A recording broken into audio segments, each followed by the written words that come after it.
The air in Seattle carried the sharp tang of salt and damp pavement as Hannah Carter, a 27-year-old nurse, stepped out of Seattle Children's Hospital into the fading light of a late September afternoon.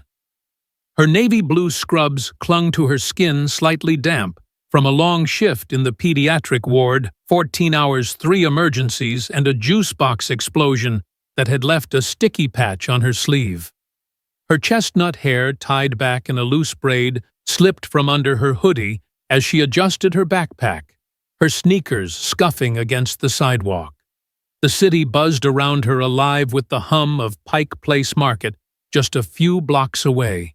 Tourists haggled over fresh salmon vendors, shouted about their last bouquets of dahlias, and the distant wail of a ferry horn cut through the chatter. Hannah's body ached, her eyes heavy with the weight of the day, but her mind was already on the quiet of her small Capitol Hill apartment, a hot shower, and maybe half a leftover sandwich before collapsing into bed.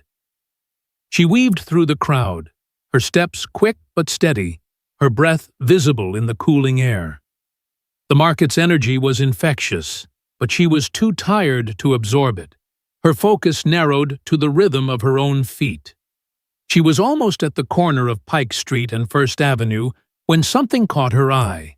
A small shape crumpled near a fishmonger's stall, half hidden by a pile of discarded crab shells and a tipped-over crate. A little girl no older than 4 lay motionless on the cold concrete, her tiny frame dwarfed by the chaos around her. Passers-by stepped over her, their eyes sliding away as if she were just another piece of debris in the city's endless churn. Hannah's heart lurched, her backpack sliding off her shoulder as she dropped to her knees beside the child. "Sweetheart, can you hear me?" she said, her voice soft but urgent, her hands already moving to check for a pulse. The girl's skin was clammy pale, her lips faintly blue. Her chest rose and fell in quick, shallow bursts, and her small hands twitched, faintly, fingers curling inward. Hannah's training kicked in like muscle memory. She'd seen this before too many times in the ER. Hypoglycemia, likely a seizure triggered by low blood sugar, maybe compounded by panic or dehydration. The girl's tiny body was rigid, her eyes half open but unseeing. Hannah scanned her quickly. No blood, no visible trauma, just a child in distress, ignored by the world rushing past. She reached into her pocket, pulling out a small packet of glucose gel. She always carried, a habit from years of working with diabetic kids. Tearing it open, she gently squeezed a bit onto her finger and slipped it under the girl's tongue, careful not to choke her. "Come on, sweetheart. Stay with me," she murmured, rubbing slow circles on the girl's back, her other hand cradling her head. The convulsions began to ease the girl's breathing, slowing slightly, but she was still unresponsive, her body limp against Hannah's chest. The market's noise faded into a dull hum as Hannah tuned it out, her focus narrowing to the child in her arms. She began to hum softly an old folk tune her mother used to sing when she was a kid, before the foster homes, before the world got complicated. The melody was simple, grounding, and it seemed to reach the girl, whose fingers twitched again, this time with less urgency. Hannah's eyes darted to the girl's coat, a pale pink puffer jacket with a unicorn patch on the sleeve. She gently patted the pockets, searching for anything that might tell her who this child was. Her fingers closed around a folded piece of paper tucked deep inside. Unfolding it, she found neat, blocky handwriting. Lily Harper. Emergency contact. Call this number. Below it was a phone number scrawled in black ink. Hannah didn't hesitate. Still cradling Lily, she pulled out her phone and dialed, her thumb steady, despite the adrenaline coursing through her. 1 ring, 2, then a voice answered low and clipped like someone used to giving orders. "Who is this?" "I'm a nurse," Hannah said, her voice calm but firm. "I found a little girl named Lily unconscious near Pike Place Market. She's awake now, but disoriented. I think she had a hypoglycemic seizure. She's stable, but you need to come quickly." There was a pause, a sharp intake of breath. Then, "Don't move. I'm on my way." The line went dead. No name, no questions, just a command that left no room for argument. Hannah stared at her phone for a split second, startled by the abruptness, then looked down at Lily. The girl's eyes fluttered open, glassy and confused, but alive. "Hey, sweetie," Hannah whispered, brushing a damp curl from the girl's forehead. "You're okay. Someone's coming for you." Lily's tiny hand curled around Hannah's thumb, gripping it tightly. Her breaths still uneven but steadier now. Hannah kept humming, rocking her, gently, the market's chaos a distant blur. She didn't notice the crowd parting until a shadow fell over them, sharp and imposing. She looked up, and there he was, Ethan Caldwell, unmistakable, even without the headlines that had plastered his face across every tech blog and magazine for years. The billionaire founder of a quantum computing empire, his name synonymous with power and precision. In person, he was taller than she'd expected, his dark hair slightly tousled by the wind, his tailored charcoal coat open to reveal a crisp white shirt.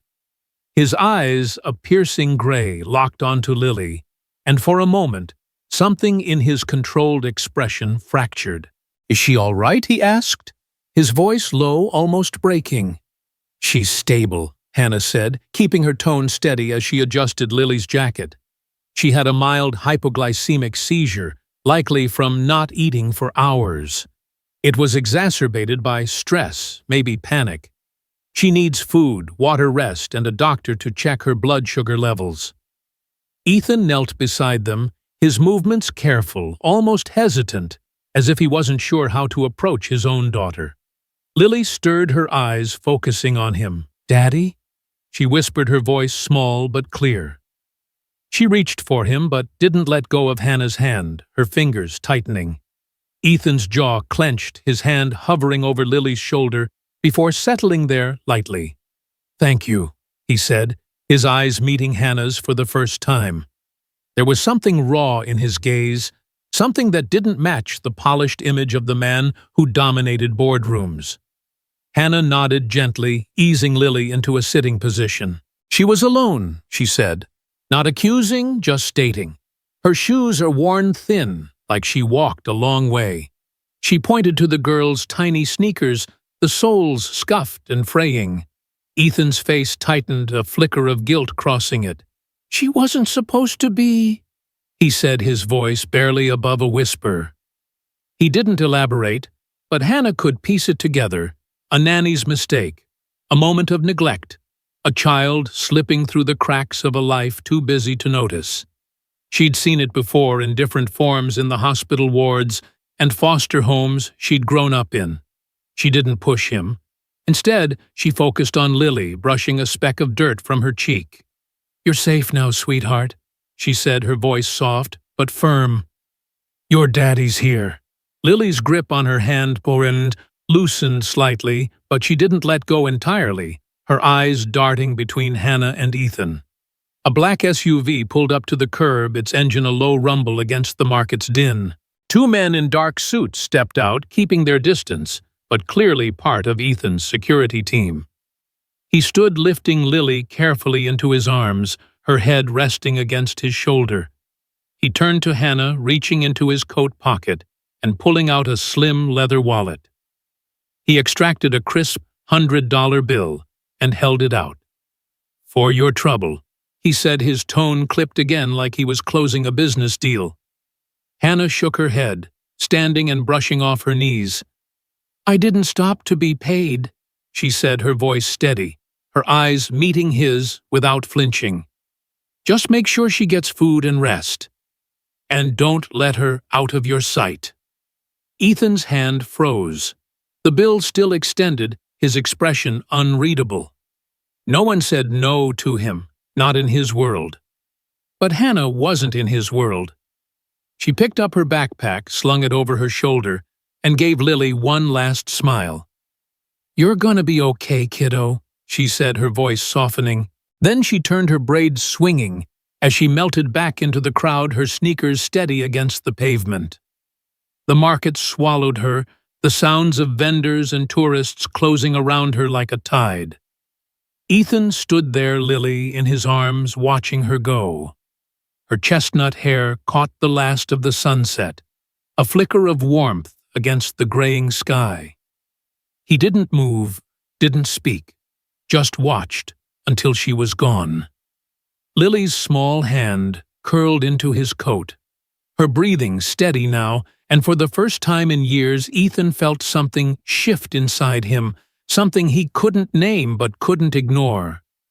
He climbed into the SUV, Lily nestled against him, and as the car pulled away, he glanced back at the spot where Hannah had disappeared. She'd seen his daughter when no one else had, and she'd walked away without asking for anything.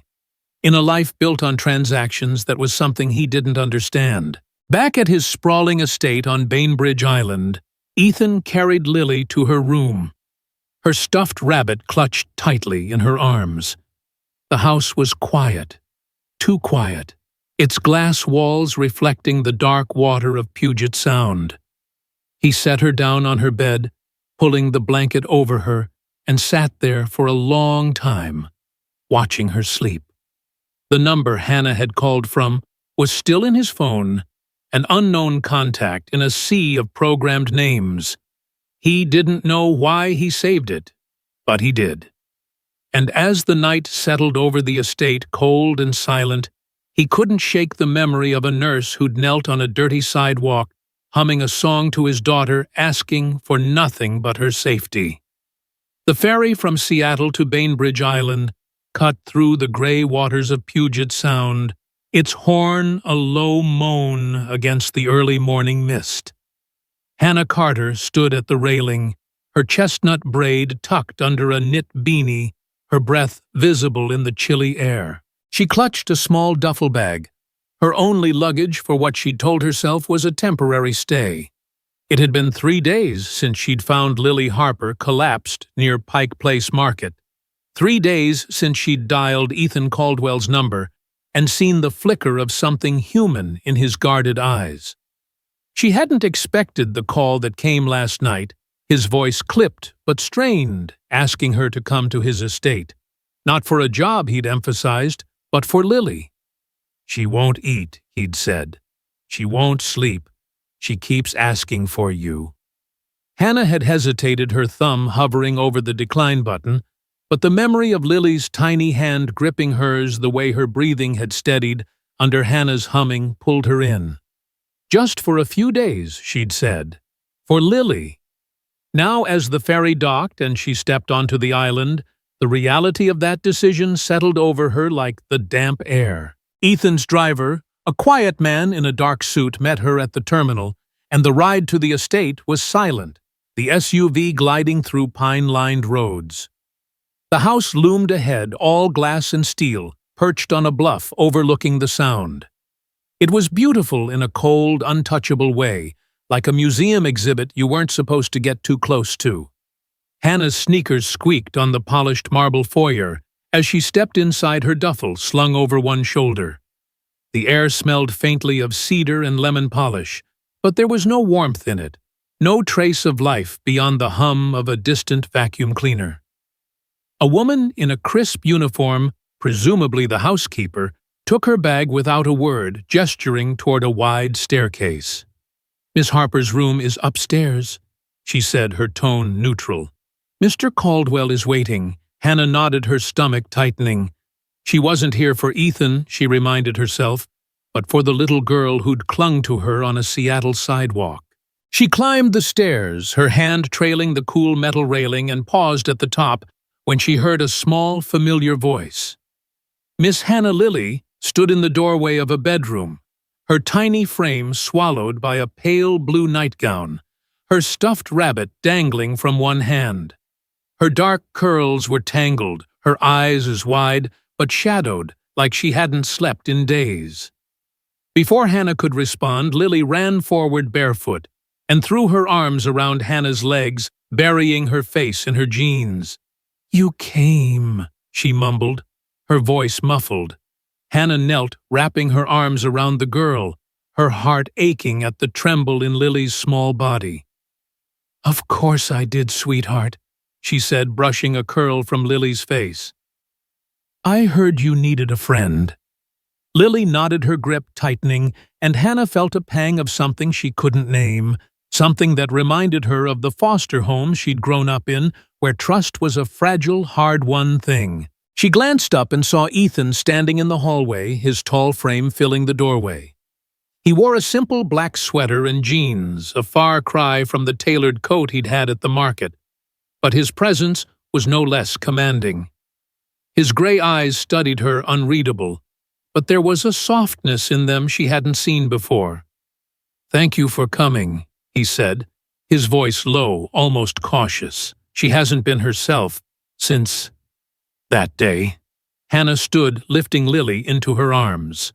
The girl nestled against her shoulder, her rabbit tucked under her chin. "She's been through a lot," Hannah said, keeping her tone gentle but direct. "Kids process trauma in their own way. She needs stability, routine, someone she feels safe with." Ethan nodded, his jaw tightening, but he didn't interrupt. He stepped aside, gesturing for her to enter Lily's room. It was a child's dream. Pastel walls, a canopy bed draped in white shelves lined with books and stuffed animals. But it felt oddly sterile, like it belonged in a catalog rather than a home. A breakfast tray sat untouched on a small table. The oatmeal congealed the juice glass, sweating. Hannah set Lily down on the bed, smoothing her nightgown. "Not hungry this morning?" she asked, keeping her voice light. Lily shook her head, her eyes dropping to her rabbit. "It doesn't taste right," she whispered. Hannah glanced at the tray, then at Ethan, who stood by the door, his arms crossed. "Mind if I try something?" she asked. He raised an eyebrow, but nodded. "Be my guest." Hannah turned to Lily, smiling. "How about we make something together? Pancakes, maybe. I'm no chef, but I bet we can figure it out." Lily's eyes brightened, a small spark in the dimness. "With chocolate chips. Only if you say, 'Pretty please,' first," Hannah teased, and Lily giggled, the sound like a crack in the house's silence. They headed downstairs to the kitchen, a cavernous space with gleaming stainless steel and a view of the sound that made Hannah pause. Ethan followed, keeping his distance, watching, as Hannah pulled ingredients from the pantry with Lily perched on a stool, her rabbit propped beside her. Hannah wasn't a cook. Her meals were usually microwaved leftovers or hospital cafeteria sandwiches, but she knew kids, and she knew distraction was half the battle. She handed Lily a wooden spoon, letting her stir the batter, and soon the kitchen was filled with the scent of sizzling butter and the soft clink of measuring cups. Lily laughed when a blob of batter splattered on the counter, and Hannah wiped it up with a grin, ignoring the mess. "You're going to be a pro at this," she told Lily, who beamed, her cheeks flushed. Ethan stood at the edge of the island, his expression unreadable, but his eyes fixed on his daughter. It was the first time in days he realized that she'd smiled. The pancakes were uneven, some too crispy, others gooey in the middle. But Lily ate, 3 chocolates smudged on her chin, her giggles filling the room. Hannah sat beside her, nibbling on a pancake, her own exhaustion forgotten. "These taste like rainbows," Lily declared, and Hannah laughed, the sound warm and unforced. Ethan didn't eat, but he didn't leave either, his presence a quiet weight in the room. Later that afternoon, Hannah found Lily in the living room, sprawled on a rug, with a box of crayons and a sketch pad. The girl was drawing a lopsided house with a bright yellow sun above it, her tongue poking out in concentration. Hannah sat cross-legged beside her, picking up a crayon. "Can I join?" she asked. Lily nodded, pushing the sketch pad toward her. They drew together, Hannah sketching a clumsy tree, Lily adding a bird with oversized wings. "That's you," Lily said, pointing to the bird. You fly to help people. Hannah's chest tightened, but she kept her smile steady. And you're this sun, she said, tapping the yellow blob, lighting everything up. Lily giggled, leaning against her, and for a moment, the house didn't feel so cold. That evening, though, things shifted. Hannah was helping Lily set up a puzzle in the library when she accidentally knocked over a small porcelain vase on a side table. It hit the hardwood, with a sharp crack shattering into jagged pieces. Lily gasped, her eyes wide, and Hannah froze, her heart sinking. "I'm so sorry," she said, crouching to gather the fragments. Before she could say more, Ethan appeared in the doorway, his face darkening as he saw the mess. "That was Ming Dynasty," he said, his voice low and tight. "Irreplaceable." Hannah stood, her hands full of broken porcelain, her cheeks flushing. "I'll pay for it," she said, though she knew her nurse's salary could never cover something like that. "It was an accident." Ethan's jaw clenched, his eyes narrowing, but before he could respond, Lily's small voice cut through the tension. "Don't be mad, Daddy," she said, stepping between them, her rabbit clutched to her chest. "Miss Hannah didn't mean it. She's nice." The room went still. Ethan's gaze shifted to his daughter, then back to Hannah, and something in his expression softened just a fraction. He exhaled, running a hand through his hair. "It's fine," he said, his voice quieter now. "It's just a vase." Hannah nodded, her pulse still racing, and turned to Lily. "Let's clean this up together." "Okay," she said, forcing a smile. They swept the pieces into a dustpan, Lily chattering about her puzzle, and Ethan watched, his arms crossed, his silence heavier than before. That night, after Lily was asleep, Hannah sat on the edge of the guest room bed, her duffel still unpacked. The room was pristine white linens, a sleek desk, a view of the Sound that shimmered under the moon, but it felt like a hotel, not a home. She thought of Lily's drawing the bird and the sun, and wondered how a house so grand could feel so empty. Down the hall, Ethan stood outside Lily's room, watching her sleep through the crack in the door. The baby monitor glowed softly, her small breaths a steady rhythm. He thought of the pancakes, the laughter, the way Lily had looked at Hannah like she was the safest place in the world. He'd built an empire, negotiated deals that reshaped industries, but he couldn't make his daughter smile like that. Not until now. He glanced toward the guest room, where a sliver of light spilled from under Hannah's door. She was different, he thought, not just from the nannies or assistants who came and went, but from everyone in his carefully controlled world. She didn't ask for anything, didn't flinch at his sharpness, didn't treat him like a headline. And that, more than anything, unnerved him. He turned away, the house settling into its familiar silence, but for the first time in years, it didn't feel quite so heavy. The Seattle rain had softened to a drizzle by the time Hannah Carter stepped out of the Bainbridge Island estate, her duffel bag slung over her shoulder. It was early evening, and the sky hung low, a blanket of gray over Puget Sound. She'd been at the Caldwell house for nearly a week, and in that time Lily Harper had started to bloom again, her laughter echoing through the glass-walled rooms, her drawings piling up on the kitchen counter, her small hand always reaching for Hannah's. But now, as Hannah stood on the ferry dock waiting for the boat back to Seattle, her chest felt tight, not with relief, but with a quiet ache.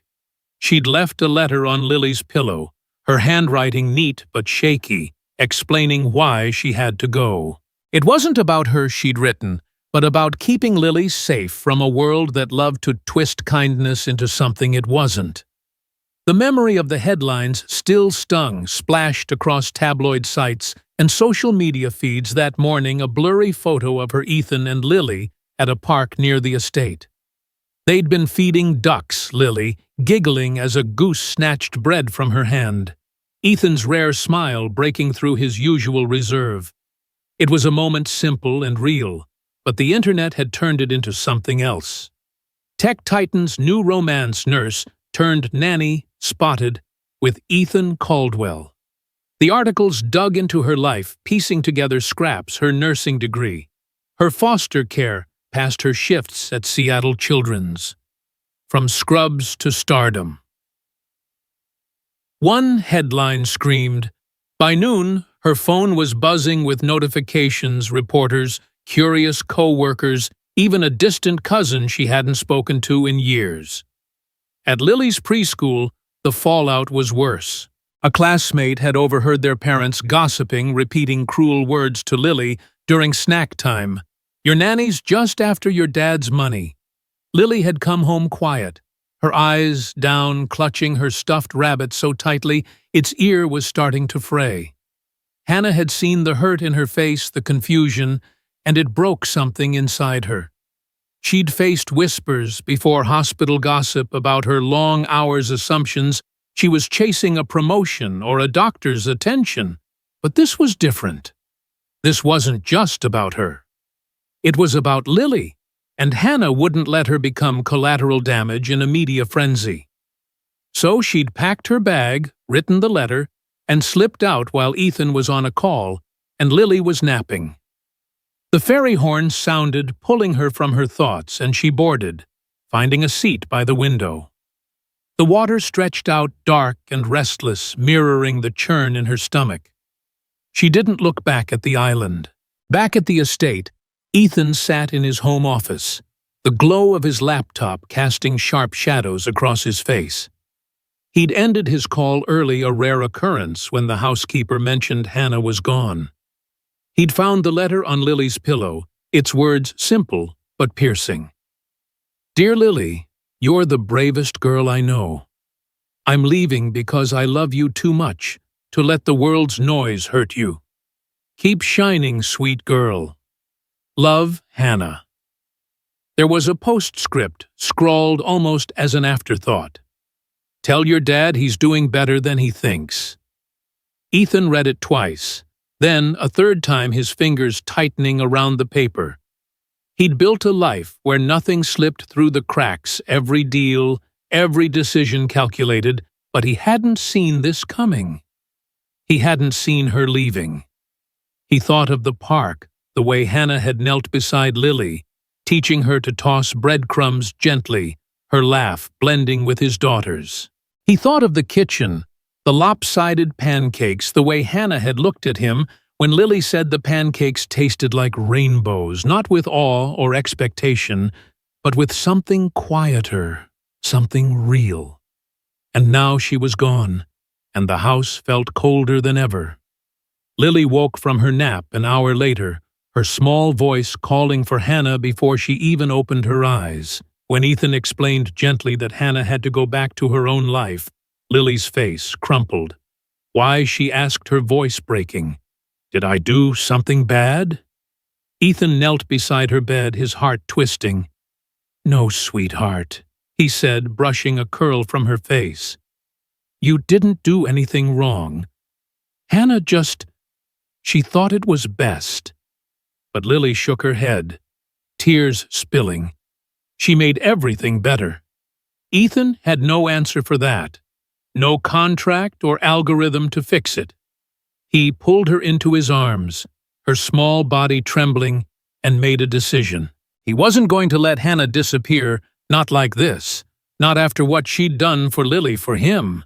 He grabbed his phone, scrolling through his contacts, until he found her number, the one she'd called from that day at the market. He dialed, but it went straight to voicemail. He tried again. Same result.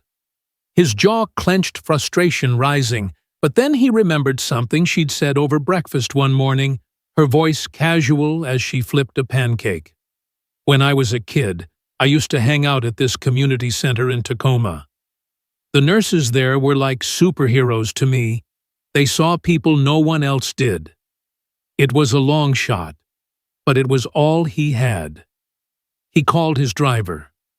By the time Ethan reached the Tacoma Community Wellness Center, the rain had stopped, leaving the streets slick and reflective under the streetlights.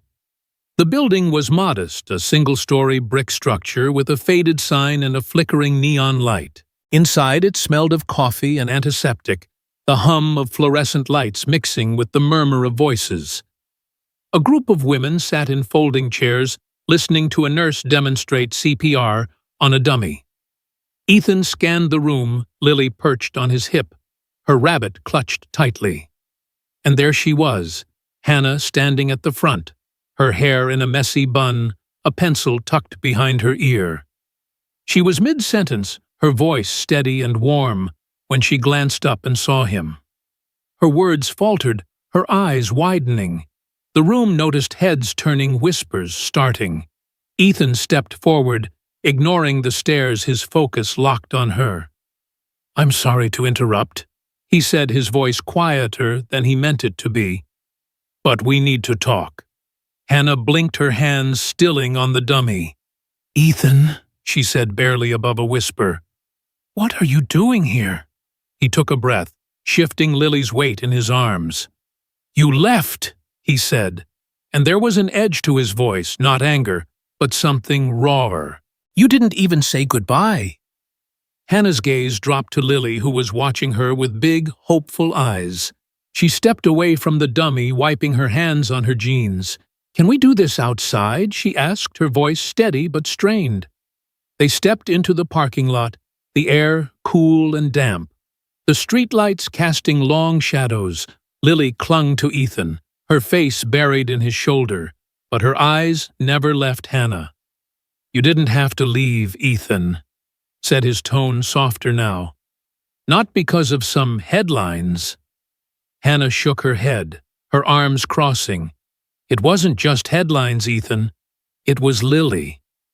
Kids at her school were talking, saying things that hurt her. I couldn't stay and let that keep happening." "You think leaving fixed it?" he asked, his voice rising slightly. "She's been crying for you all day. She won't eat, won't talk. You're the only one she feels safe with." Hannah's eyes glistened, but she held his gaze. "I left because I care about her. Because I know what it's like to be the kid everyone whispers about. I grew up in foster care, Ethan. I know how words can cut." Ethan's expression shifted, something like understanding flickering across his face. He looked down at Lily, then back at Hannah. "I didn't know," he said, quietly. "You didn't tell me." "It's not something I advertise," she said, her voice softer now. "But it's why I do this. Why I'm here at places like this. Because people deserve to be seen, not judged." Ethan took a step closer, his free hand flexing at his side. "I should have protected you from all of it. The cameras, the gossip. I didn't. And I'm sorry. But Lily needs you. And—" He hesitated, his voice dropping. "I need you to come back." Hannah's breath caught her eyes, searching his. There was no polish in his words, no calculated charm, just a man standing in a parking lot holding his daughter, asking for something he didn't fully understand. Lily lifted her head, her voice small but clear. "Please, Miss Hannah," she said, "don't go away again." Hannah knelt, her eyes level with Lily's. She brushed a curl from the girl's face, her hand lingering. "I didn't want to leave you, sweetheart," she said, her voice thick. "I just wanted you to be okay." "I'm okay when you're here," Lily said, her lip trembling. Hannah looked up at Ethan, her resolve wavering. "I can't be a headline," she said. "I can't be the person everyone's watching, waiting for me to mess up." "Then don't," Ethan said, his voice steady now. "Come back for Lily. Come back for us. I'll handle the rest. No cameras, no gossip. Just us." Hannah stood, her hands shaking slightly. She looked at Lily, then at Ethan, and something in her softened. "Okay," she said, finally, her voice barely audible. "For Lily." Ethan exhaled, a tension he hadn't realized he was holding, slipping away. He reached out almost instinctively, but stopped himself, his hand falling back to his side. "Thank you," he said, and there was a weight to the words, a gratitude that went beyond politeness. They walked back to the SUV together, Lily's head resting on Ethan's shoulder, her small hand reaching for Hannah's. The drive back to Bainbridge was quiet, the rain starting up again, tapping softly against the windows. Hannah sat in the back, with Lily humming that same folk tune from the market, and for the first time in days, Lily's eyes closed, her breathing steady. Ethan glanced at them in the rearview mirror, his hands tight on the steering wheel. He didn't know what this meant, not fully, not for Lily, not for him. But he knew one thing: the house wouldn't feel so empty tonight. The Tacoma Community Wellness Center was bathed in the soft glow of string lights, their warm amber dots swaying gently in the late spring breeze. It was a Saturday afternoon, 2 months since Hannah Carter had returned to the Caldwell estate on Bainbridge Island, and the center's small garden had been transformed for a quiet celebration. Wildflowers, daisies, lupines, and poppies spilled over wooden planters, their colors vivid against the weathered brick of the building. A hand-painted sign hung above a makeshift wooden arch, its letters bold but uneven. "Love is what we choose, not what we buy."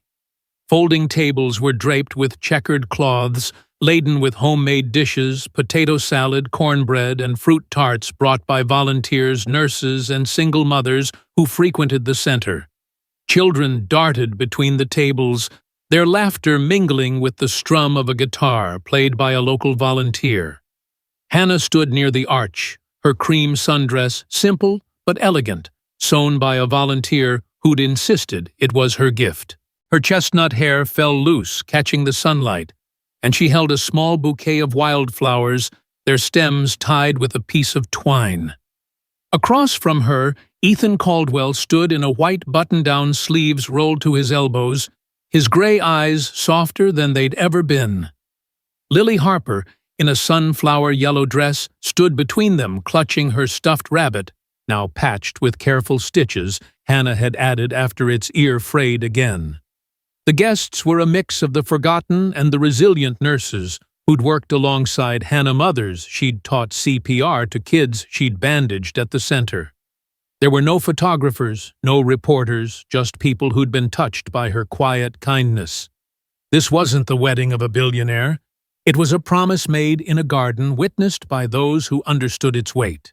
The past 2 months had been a slow, deliberate rebuilding. When Hannah returned to the estate, she'd made it clear she wasn't there for Ethan's wealth or name.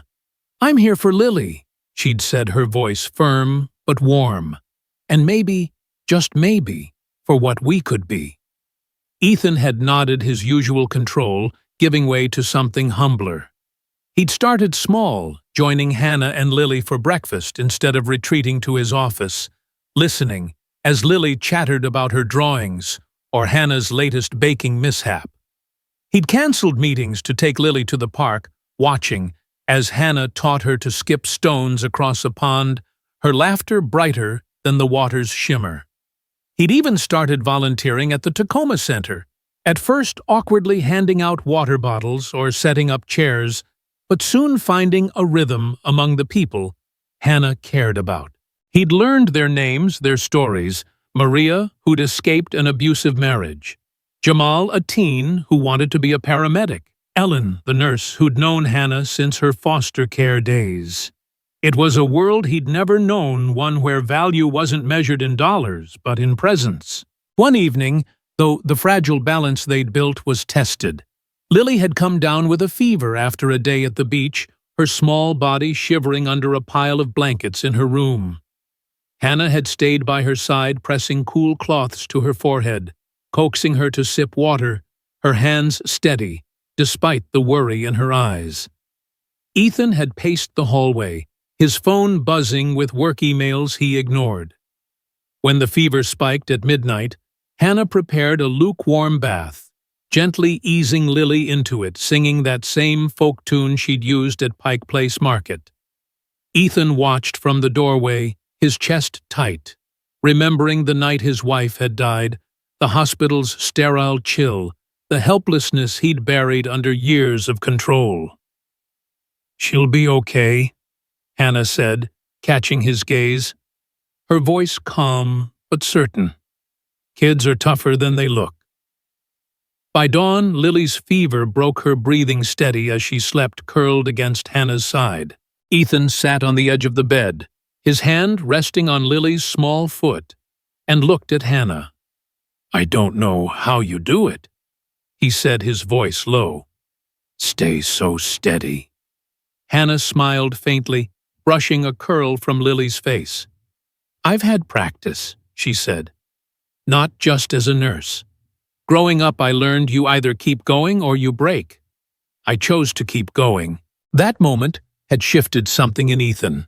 He'd spent years building walls around his grief, his daughter, his heart. But Hannah had slipped through not by force, but by being there day after day, choosing Lily, choosing him. A week later, he'd found her in the kitchen teaching Lily to make cookies flour dusted across her cheek. He'd pulled a small wooden box from his pocket, his hands unsteady for the first time in years. Inside was a silver bracelet, simple and unpolished, engraved with Lily in delicate script. "It's not a ring," he'd said, his voice catching. "Not yet. But it's a promise. Stay with us, Hannah. Not as a nurse, not as a guest, but as family." Lily had clapped flour, flying everywhere, and Hannah had laughed, tears in her eyes, slipping the bracelet onto her wrist. "For Lily," she'd said, then added softer, "and for you." Now in the garden, as the officiant, a nurse from the center who'd gotten ordained online read a simple vow. Ethan took Hannah's hand, his thumb brushing the bracelet. "I didn't know what family meant anymore," he said, his voice clear but trembling. "Not until you showed me. You saw Lily when I couldn't. You saw me when I didn't want to be seen. I choose you, Hannah, every day for as long as you'll let me." Hannah's eyes glistened, but her voice was steady. "I didn't come here for your name or your money," she said. "I came for a little girl who needed me. And I stayed because I found a home, not in a house, but in you and Lily. I choose us, Ethan, through the mess and the noise and everything else." Lily, impatient, tugged at Hannah's dress. "Me too," she said, and the crowd laughed, the sound warm and unforced. The officiant grinned, pronouncing them a family, and as Ethan slipped a matching bracelet onto Lily's wrist, the garden erupted in applause, soft but heartfelt. They didn't have a traditional reception, just a gathering that spilled into the evening. Kids played tag among the planters, their squeals blending with the clink of glasses and the hum of conversation. Maria, the single mother, shared a story about Hannah helping her find a job, her voice thick with gratitude. Jamal, the aspiring paramedic, showed Ethan a first aid kit he'd put together, inspired by Hannah's classes. Ellen, the older nurse, pulled Hannah aside, her eyes crinkling. "You're doing what you were always meant to," she said, "making homes out of broken places." Hannah hugged her, her throat tight, and glanced at Ethan, who was helping Lily cut a slice of tart, his laughter rare but real. The moment felt fragile, like it could slip away, but it also felt earned, built on choices made day after day. As the sun dipped below the horizon, casting a golden glow over the garden, Hannah stood by the arch, watching Lily chase a butterfly, her yellow dress bright against the dusk. Ethan joined her, his shoulder brushing hers. "Thank you," he said, his voice low, "for choosing us." Hannah smiled, her fingers finding his. "I didn't choose you," she said. "I just couldn't walk away." He laughed, the sound softer than she'd ever heard, and they stood there watching Lily, the garden, the life they were building. The lesson wasn't lost on anyone there. In a world quick to judge, to measure worth in wealth or status, Hannah's story was a reminder that kindness, quiet, steady, unglamorous, could heal what money couldn't. She'd knelt on a sidewalk for a stranger's child, stayed in a house that felt like a tomb, and faced a storm of gossip, not for gain, but because it was right. Ethan, who'd once thought everything had a price, learned that love was built on presence, not power. And Lily, who'd known loss before she could name it, found safety in someone who chose to see her. The garden, filled with people society often overlooked, stood as proof family isn't bought, it's chosen over and over in the small moments that add up to a life. For those who witnessed it, the message was clear: the one who stops, who kneels, who stays, because that's where the real work of love begins.